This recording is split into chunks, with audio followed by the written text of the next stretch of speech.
murid-muridnya sudah beberapa mil jauhnya dari pantai dan diombang-ambingkan gelombang karena angin sakau.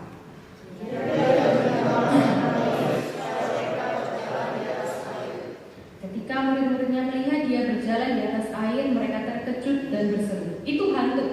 Lalu berteriak-teriak karena takut. Tapi segera Yesus berkata kepada mereka, "Kenapa kamu ini takut?" Lalu Petrus berseru dan menjawab dia, "Tuhan, apabila Engkau itu, suruhlah aku datang kepadamu berjalan di atas air."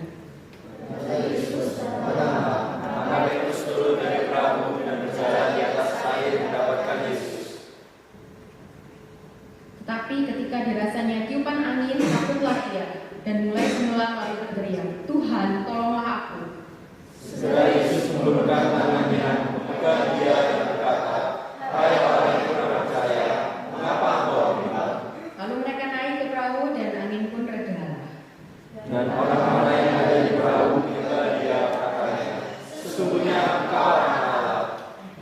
Nah, kalau kita lihat di kata pertama dari perikop ini yaitu sesudah itu. Kita akan membahas perikop ini kan ya. Jadi Alkitabnya jangan ditutup. Kita lihat satu persatu ayat per ayat. Pertama, kata pertama dari ayat perikop ini adalah sesudah itu. Kata sesudah itu tuh artinya berarti perikop sebelumnya itu tuh nyambung dengan perikop yang ini.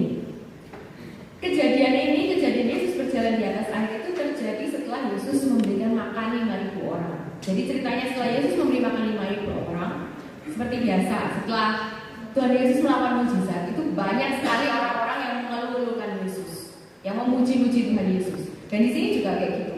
Bahkan di sini dikatakan kalau kita lihat di Yohanes, Markus dan Yohanes juga mencatat peristiwa yang sama. Di Yohanes itu dikatakan bahwa orang-orang banyak yang melihat kejadian Yesus memberi makan 5.000 orang itu ingin menjadikan Yesus itu sebagai raja. Dan Tuhan Yesus tahu kehendak keinginannya orang-orang itu untuk menjadikan Yesus sebagai raja. Makanya Tuhan Yesus itu memilih untuk menyendiri. Nah, karena dia juga tahu bahwa murid-muridnya kalau dengar orang-orang banyak itu akan menjadikannya sebagai raja, murid-muridnya pasti ikut-ikutan. Murid-muridnya pasti bilang, "Oh ya Tuhan, kamu jadi raja aja." Nah, karena dia tahu itu, dia menyuruh murid-muridnya pergi dulu, baru kemudian dia menyuruh orang banyak itu pergi. Nah, setelah orang banyak itu pergi, kita lihat bahwa Tuhan Yesus memilih untuk pergi ke bukit dan dia berdoa. Ini seringkali part yang sering dilupakan. Kalau misalnya kita lihat ya, sebenarnya di Injil itu banyak sekali Tuhan Yesus itu mencari tempat sendirian untuk berdoa. Tuhan itu selalu menyediakan waktu untuk berdoa, private chat with God. Itu sesuatu yang besar, tapi seringkali kita lupakan. Contohnya waktu kita membaca perikop ini, mungkin waktu Tuhan Yesus berdoa di bukit, itu bukan suatu hal yang menjadi fokus kita. Fokus kita lebih, Tuhan Yesus berjalan di atas air. Sama dengan private chat with God itu sering kali kita lupakan. Kita anggap gak penting, padahal itu yang paling penting. Kita sering lewat aja, padahal itu adalah dasar kita untuk percaya sama Tuhan, dasar kita untuk mengenal Tuhan lebih jauh. Dan selanjutnya setelah Yesus berdoa di atas bukit, dan waktu Tuhan Yesus berdoa itu murid-murid sedang berada di tengah laut. Murid-murid sedang dalam perjalanan menuju ke seberang seperti yang diperintahkan oleh Tuhan Yesus. Nah, tapi masalahnya kalau kita lihat di ayat yang ke-24, di situ dikatakan murid-murid itu sudah beberapa mil jauhnya dari pantai. Nah, kalau Yohanes itu menuliskan dengan jelas. Jadi nggak cuma beberapa mil, tapi 2-3 mil. 2-3 mil itu mungkin sekitar 4 km. Jadi itu cukup jauh dari pantai, 4 km. Dan waktu itu kondisinya bukan tenang, tapi dikatakan di situ mereka diombang-ambingkan oleh gelombang karena angin sakau. Terus lanjutkan ayat 25, kira-kira jam 3 malam datanglah Yesus kepada mereka berjalan di atas air. Jadi bayangin ya, situasinya itu mereka itu lagi ketakutan. Itu badai keras, terus habis itu perahu mereka itu terombang-ambing, gelap karena memang itu jam 3 pagi dan jalan di atas air. Nah, itu situasi yang mungkin bagi mereka semakin takut melihat kejadian kayak gitu, ada orang berjalan di atas air. Nah, tapi di sini itu banyak justru di ayat ini inilah itu banyak diserang sama orang. Diserang sama orang-orang yang nggak percaya bahwa Tuhan Yesus itu melakukan mujizat. Beberapa hal yang aku pernah dengar ya. Yang pertama, katanya murid-murid itu nggak tahu, nggak bisa membedakan karena itu gelap dan itu badai, nggak bisa membedakan yang mana di tengah laut, yang mana di pinggir pantai. Jadi sebenarnya mereka itu di pinggir pantai. Nah kalau di pinggir pantai wajar lah kalau Tuhan Yesus itu jalan. Kalau di pinggir pantai kan masih bisa jalan kan. Nah tapi anggapan seperti ini tuh agak nggak masuk akal. Kenapa? Karena murid-murid itu bukan nelayan yang baru hari ini nelayan. Enggak, mereka itu sudah bertahun-tahun nelayan. Pekerjaan mereka itu nelayan. Kerjaan mereka tiap hari itu di laut. Masa mereka nggak bisa membedakan mana yang pinggir laut, pinggir pantai, mana yang di tengah laut? Apalagi ini jaraknya kata yang ada itu 4 km. Mungkin kita orang awam pun kita harusnya bisa membedakan ya. Yang kedua, katanya Tuhan Yesus itu sebenarnya jalannya itu di atas batu. Jadi di situ tuh ada batunya. Nah kalau di tengah laut, apakah ada batu yang digunakan untuk berpijak supaya orang itu bisa jalan? Kecuali yang ada mungkin batu karang di tengah-tengah atau mungkin batu es kayak Titanic gitu loh ya. Nah kalau udah ada kayak gitu batunya besar, mosok si murid-murid ini nggak kelihatan kalau ada batu itu, ya kan? Nah selanjutnya ada juga yang bilang gini, oh Tuhan waktu itu airnya itu terkena satu zat atau apa, pokoknya dia itu berubah, airnya itu berubah menjadi gel, katanya gitu. Itu saintis yang bilang kayak gitu. Sehingga Tuhan Yesus itu bisa berjalan. Air itu seperti gel, seperti agar-agar gitu. Jadi kalau kamu jalan rodok cepat gitu, kamu pasti bisa jalan di atas air itu. Katanya seperti itu. Tapi ini agak lucu sih menurutku. Lucunya adalah anggapan seperti ini tuh ditampik juga oleh saintis yang lain. Jadi akhirnya mereka berdebat karena perbedaan ya. Satunya nggak setuju loh, itu bukan, nggak mungkin jadi gel dan sebagainya. Tapi mereka sama-sama nggak percaya, tapi sama-sama berdebat. Terus ada lagi yang mengatakan bahwa oh itu ya waktu itu lagi dingin, jadi airnya itu berubah jadi es. Dia bilang gitu. Itu juga nggak masuk akal. Nah kalau jadi es, gimana caranya murid itu bisa berlayar, kan? Dan apalagi dikatakan perahu diombang-ambingkan. Dari mana ada ombak kalau jadi es? Nah mungkin ada banyak sekali serangan orang-orang yang mengatakan sebenarnya Tuhan Yesus itu nggak berjalan di atas air. Tapi kalau kita lihat dari beberapa pertentangan, dari beberapa debat yang mereka lakukan, sebenarnya kita bisa lihat apa? Mereka percaya bahwa kejadian itu benar-benar terjadi. Mereka percaya bahwa Yesus itu pernah berjalan di atas air. Yang nggak mereka percaya itu apa? Yesus itu manusia kan? Bagaimana mungkin Yesus itu bisa berjalan di atas air tanpa apa-apa? Paham gak bedanya? Jadi mereka itu percaya. Jadi kalau ditanya fact or myth, jelas fact. Bahkan orang yang nggak percaya sekalipun itu bilang kalau itu memang kejadian nyata, benar-benar terjadi. Mereka cuma mempermasalahkan karena Yesus itu manusia. Yesus bukan Tuhan, jadi dia pasti menggunakan sesuatu untuk berjalan di atas air. Nah, kita kembali ke perikop kita tadi. Kita lihat di ayat yang ke-26. Setelah mereka melihat Tuhan Yesus berjalan di atas air, mereka terkejut dan berseru. Itu hantu. Ini hal yang juga lucu ya. Kira-kira siapa yang bisa berjalan di atas air tanpa apa-apa? Dalam keadaan situasi yang seperti itu, badai gelombang besar, siapa yang bisa berjalan? Ada dua kemungkinan. Tuhan, hantu, ya kan? Kalau nggak Tuhan ya hantu. Tapi lucunya, murid-murid ini lebih berpikiran itu hantu daripada itu Tuhan. Padahal mereka mengenal Yesus dan mereka sudah melihat banyak mujizat Yesus. Apakah untuk berjalan di atas air, menenangkan badai aja Tuhan Yesus bisa? Apalagi untuk berjalan di atas air. Tapi yang mereka pikirkan pertama itu hantu. Mungkin kita merasa, iya ya, goblok ya murid-murid ini. Tapi sadar nggak? Seringkali kalau kita mengalami hal-hal mujizat atau kita mengalami hal-hal yang luar biasa dalam kehidupan kita, seringkali yang kita pikirkan pertama itu hantu, baru Tuhan. Jujur saja bahwa kehidupan kita pun manusia biasa, kita itu seringkali lebih memikirkan hantu daripada Tuhan. Dan lucunya lagi, karena kita terlalu banyak memikirkan hantu, kita takut sendiri, ya kan? Nah, kita lanjutkan lagi di ayat yang ke-27.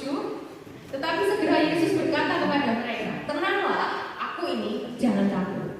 Nah, sepertinya di ayat ke-27 ini ungkapan biasa. Tenanglah, aku ini, jangan takut. Biasalah Tuhan Yesus ngomong kayak gitu. Tapi sebenarnya kalau kita lihat di dalam versi bahasa Inggrisnya itu lebih bagus ya menurutku. Kalau ada yang punya terjemahan NIV boleh buka. Itu bahasa Inggrisnya itu bukan cuma tenanglah, tapi menggunakan kata take courage. Jadi bukan cuma tenang. Kalau tenang itu kan kita anggapannya pasif. Oh ya, aku harus tenang. Tapi take courage. Berani loh, jangan takut. Ada sesuatu yang harus kita lakukan. Dan kata-kata ini, take courage, don't be afraid, itu sering kali dipakai dalam perjanjian baru itu untuk memberikan semangat supaya kita itu melakukan sebuah usaha. Dan lebih bagusnya lagi kata-kata aku ini kalau dalam bahasa Inggris itu menggunakan kata it is I. It is I. Kira-kira kalau dalam grammar bahasa Inggris itu benar nggak? It is I. Harusnya it is me kan biasanya kan. Tapi ini it is I. Apakah itu salah terjemahan atau gimana? Enggak. Jadi itu memang benar-benar sudah dipergunakan, kata-katanya itu benar-benar dipikirkan baik-baik. Kenapa kata-katanya itu it is I? I itu merujuk kepada panggilan Yahweh dalam perjanjian lama. I am, aku adalah aku. It is I. Tuhan itu berkata apa? Aku adalah Tuhan yang sama dengan Yahweh perjanjian lama yang kamu sembah sama ini. Aku adalah Tuhan. Jadi itu sering kali orang-orang berkata bahwa Yesus itu gak pernah bilang bahwa dia adalah Tuhan. Salah. Di sini Tuhan Yesus itu mengatakan aku adalah Tuhan. It is I. Jadi ini menurutku ayat ini tuh benar-benar indah. Tuhan Yesus berkata, take courage, it is I, don't be afraid. Aku itu Tuhan. Kenapa kamu harus takut? Jangan takut. Lakukan sesuatu. Berani oh. Kemudian kita lihat di ayat yang ke-28 sampai ke-33 itu nggak dicatat di Markus maupun Yohanes. Jadi cerita ini tuh unik, cuman Matius saja yang menceritakan. Padahal cerita ini kayaknya cukup ngetop ya. Yaitu Petrus bisa berjalan di atas air sama seperti Yesus yang berjalan di atas air. Nah kita lihat ayat 28 dikatakan lalu Petrus berseru dan menjawab dia, Tuhan, apabila Engkau itu suruhlah aku datang kepadamu berjalan di atas air. Mungkin kelihatannya kalau kita baca ayat ke-27 sampai 28 itu seperti Petrus itu kan reaktif ya. Begitu Tuhan Yesus bilang take courage. Nah itu kayaknya sinyalnya itu langsung didapat sama Petrus. Dia mulai berapi-api, dia bersemangat, dia mau berjalan di atas air. Tapi jangan salah, mungkin kalau kita baca bahasa Indonesianya dikatakan Tuhan apabila Engkau itu, berarti seperti dia itu mencobai Tuhan.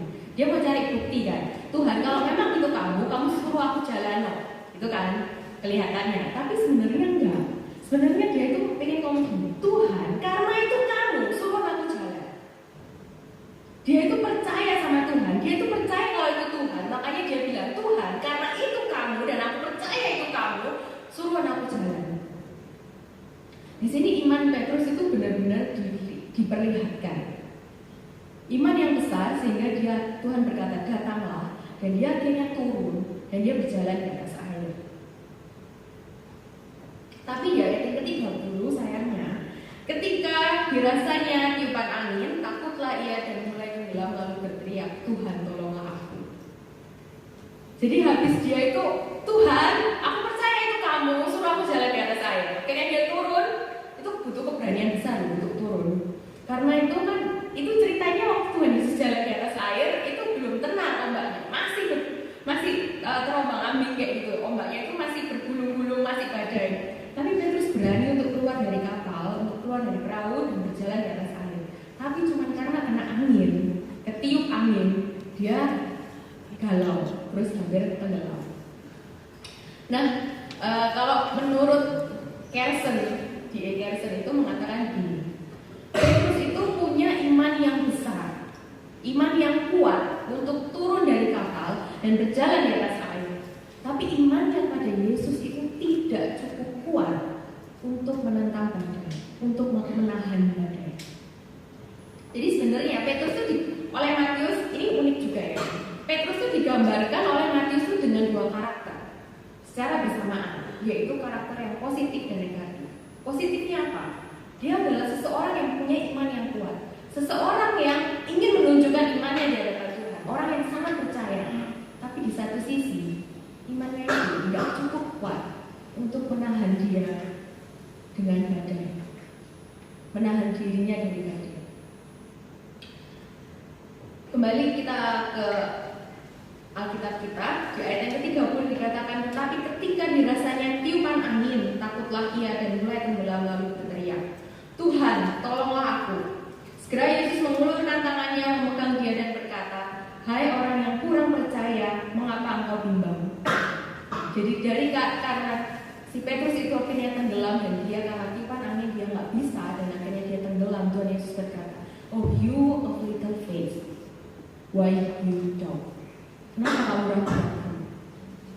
Lalu mereka naik ke perahu dan angin pun redalah. Dan orang-orang yang di dalam perahu menyembah dia, katanya, sesungguhnya engkau anak Allah. Ini pertama kalinya murid-muridnya itu mengakui Yesus sebagai anak Allah. Setelah mereka melihat begitu banyak hal yang terjadi hari itu, mereka mengakui Yesus sebagai anak Allah. Pengalaman-pengalaman mereka bersama Tuhan itu yang membuat mereka akhirnya mengenal siapa Allah sebenarnya, siapa Yesus sebenarnya. Sebenarnya Yesus berjalan di atas air ini kelihatannya itu hanya sebuah cerita, tapi yang seperti yang saya katakan di awal tadi, ini adalah biografi teologis, sejarah yang dituliskan dengan maksud untuk menyampaikan makna teologis. Apa yang mau Tuhan ajarkan melalui kisah ini? Melalui kisah ini itu kita bisa melihat bahwa pengalaman-pengalaman kita bersama Tuhan itu membuat kita itu mengenal Tuhan, membuat kita itu mengenal siapa Tuhan kita. Mungkin pengalaman kita itu sama kayak Petrus ya, pengalaman-pengalaman yang kadang aku nggak bisa bedain ini Tuhan atau hantu, ini pekerjaan Tuhan atau pekerjaan setan, ini keinginanku, keinginan dagingku atau keinginan Tuhan. Kadang-kadang kita nggak mengalami itu. Tapi percayalah bahwa pengalaman-pengalaman itu yang membuat kita mengenal Tuhan. Kemarin aku sempat naik Uber waktu hari Kamis kemarin, dan pas ternyata yang naik Uber itu, yang nyetir itu adalah orang Kristen. Akhirnya kita sempat ngobrol, dan nggak tahu gimana caranya dia tahu aku sekolah pendeta, bahkan dia bisa nebak kalau aku sekolah di saat. Tapi karena ngomong, aku sudah lama soalnya nggak di sini, aku sekolah di mana? Dia langsung tahu, kamu sekolah pendeta ya di saat ya. Kok tahu? Emang sekolah di Malang itu cuma saat dan emang cuma sekolah pendeta? Aku juga nggak tahu. Nah terus akhirnya kita ngobrol, terus dia bilang gini, Tuhan itu dia tuh jadi tiba-tiba ya, aku tuh nggak kenal sama dia, tapi tiba-tiba dia itu curcol tentang kehidupannya. Dia punya masa lalu yang bukan masalah sampai sekarang, itu berat sekali, dia bilang berat, banyak hal. Terus akhirnya dia sampai sebuah konklusi, dia bilang kayak gini, Tuhan itu nggak masuk akal, dia bilang kayak gini. Terus aku jawab gini, ya kalau misalnya Tuhan itu masuk akal, dia itu bukan Tuhan, aku bilang kayak gitu kan. Terus dia bilang, iya masa ya, sekarang kamu bayangin, aku itu rajin ke gereja, perintah-perintah Tuhan itu loh tak jalan, dia bilang gitu. Di luar sana orang Kristen tuh banyak yang nggak menjalankan perintah Tuhan. Di luar sana banyak orang Kristen tuh yang lebih bejat daripada aku, yang lebih bejat bahkan dari orang-orang bukan Kristen. Tapi kenapa Tuhan itu seperti membiarkan mereka? Dan kenapa aku yang dijadikan kayak gini? Kenapa hidupku soro sedangkan orang-orang bejat kayak gitu itu hidupnya leha-leha, senang-senang kayak gitu? Itu pertanyaan klise ya mungkin ya. Pertanyaan yang semua orang, mungkin hampir semua orang itu pernah mempertanyakan itu. Kenapa aku seperti ini? Kenapa hidupku itu ya kayak gini-gini aja, flat? Waktu itu aku juga memikirkan sih apa yang harus aku jawab untuk orang ini. Karena waktu aku merenungkan firman ini sekali lagi, aku melihat gini. Justru dari pengalaman, kembali lagi tadi itu, justru dari pengalaman-pengalaman itu, aku nggak tahu rencana Tuhan buat orang itu apa. Aku nggak tahu seberapa besar Tuhan memuji orang itu, tapi aku percaya melalui pengalaman-pengalaman itu, Tuhan itu sudah mengenalkan siapa itu dia kepada orang itu. Demikian juga dengan perikop yang barusan kita baca. Mujizat-mujizat Tuhan, pengalaman-pengalaman yang dialami oleh murid-murid dan oleh orang-orang banyak di zaman itu, membuat mereka mengenal siapa itu Tuhan. Sampai akhirnya murid-murid berkata, sesungguhnya engkau anak Allah. Kalau bukan Tuhan yang memberikan kita mujizat, penyertaan, dari mana kita kenal Tuhan? Kalau kita cuma baca Alkitab, tapi kita tidak pernah mengalami hal itu, Tuhan tidak pernah menyatakan dirinya, apakah kita percaya sama Tuhan? Apakah kita bisa mengaku bahwa Yesus itu adalah Tuhan? Semuanya itu karena Tuhan yang menyatakan diri terlebih dahulu pada kita. Dan di ayat yang ke-32 dan 33 itu membuktikan, Matius itu ingin membuktikan bahwa sebenarnya iman itu bukan sesuatu yang instan, tapi sesuatu yang progresif. Kalau kita lihat di awal-awal itu murid-murid itu nggak ada yang percaya sama Tuhan Yesus. Mereka meragukan Tuhan Yesus.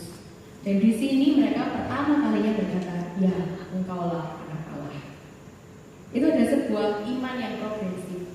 Mungkin kita juga pernah sampai nanti akhirnya murid-murid itu bakal tetap naik turun, kadang percaya, kadang enggak, kadang iya, kadang enggak. Itu sama dengan kehidupan kita. Dalam kehidupan kita mungkin pernah seperti murid-murid, ya Tuhan, Kau luar biasa. Tapi kadang-kadang kita juga drop. Kadang-kadang kita juga gak mengerti rencana Tuhan dalam kehidupan kita apa, dan kita melupakan Tuhan. Tapi di sini Matius itu ingin memberitahukan kepada kita bahwa iman kita itu akan terus bertambah. Iman kita itu akan semakin dalam pada saat kita mengenal Tuhan. Tuhan yang akan memberikan kita pengertian, Tuhan yang akan memberikan penyataan dirinya sehingga kita itu bisa mengenal Dia lebih dalam lagi. Nah, kalau kembali lagi ke pertanyaan fact or myth, ya kan?